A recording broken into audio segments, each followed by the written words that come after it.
व्यक्ति आकर इस नहर की निगरानी नहीं करेगा। इसकी निगरानी वहां के खेत के किसानों को करनी पड़ेगी। इसकी रखवाली खेत के किसानों को करनी पड़ेगी। देर से ही सही, लेकिन आप लोगों ने इसकी निगरानी की, इसके खिलाफ आपने आवाज बुलंद की। उसी का परिणाम है, चाहे एमपी साहब हो, चाहे बुढ़ानिया जी हो, चाहे निर्मल कुमार हो, आप लोगों के बीच में हम आकर के आपका समर्थन करने के लिए बैठे। साथियों, नहर के बारे में, चुनाव के बारे में, नेताओं के बारे में बहुत सारी बात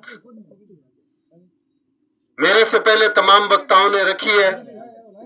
मैं कुछ कुछ बातों से सहमत हूं, लेकिन मैं बहुत सारी बातों से असहमत भी हूं। मैंने 3 विधानसभा के चुनाव लड़े हैं। लादूराम जी के 15 बीघा बिरानी जमीन है। ऊंट गाड़ा खेती किसानी मजदूरी करके 6 भाई बहनों ने पढ़ाया है। वह आपकी ड्यूटी निभा दी। इस निर्मल कुमार को निर्मल कुमार बनाने में अगर किसी का योगदान है तो वो इस लाल झंडे का है। उसके बाद में ये 3 चुनाव इस लाल झंडे ने लड़वाए हैं। आगे लड़वाएंगे तो लड़ेंगे, नहीं लड़वाएंगे लेकिन ताजिंदगी हम मेहनत कश आवाम के मुद्दों के ऊपर संघर्ष को मजबूत बनाएंगे। ये आपके बीच में कह के जा रहा हूं। मैंने 2013 में विधानसभा का चुनाव लड़ा।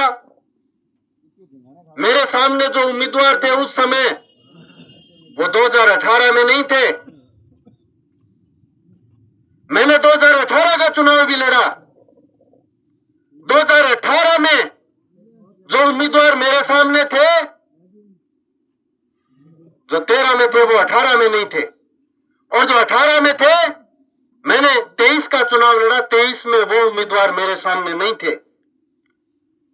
लेकिन मैंने जब से चुनाव लड़ना शुरू किया, आपके फसल के भाव का संघर्ष, आपकी नहर का आंदोलन, आपकी नहर में पानी का आंदोलन, आपकी ट्यूबवेल पे बिजली का आंदोलन, आपके बच्चों की शिक्षा और रोजगार का आंदोलन उस समय भी था, आज भी है और 10 साल बाद भी रहेगा। खोट पार्टियों में नहीं है, खोट अपने अंदर है। हो सकता है अगला चुनाव मैं नहीं लड़ूं, लेकिन लाल झंडा लड़ेगा। मैं नहीं तो मेरा साथी कोई और उम्मीदवार होगा। जब तक आप अपनी सोच, आप अपनी नीयत, आप अपने दोस्त नहीं बदलोगे, तब तक आपके हालात नहीं बदलेंगे। आपको दोस्त और दुश्मन की पहचान नहीं है। आप 12 दिनों से यहां बैठे हो। मैं तो विधानसभा चुनाव के अंदर आया, लोगों में बहुत उत्साह था। शायद परिणाम दूसरे होते, लेकिन अपनी विधानसभा तो की एक गोचर भूमि समझ रखी है। आवे जी कोई दावले, आवे जी कोई है जी को मैं डांगर छोड़ दिया। मुआ खागड़ आ गया जो थे 5 चक के मुट्ठो बदल दियो। मैं थोड़ा थोड़ा समझ गयो और मैं बाता बाता में कह के भी गया था ने वो थे चाहे कितना ही 5 चक लियो। बाबा साहब ने संविधान में ऐसा प्रावधान कर दिया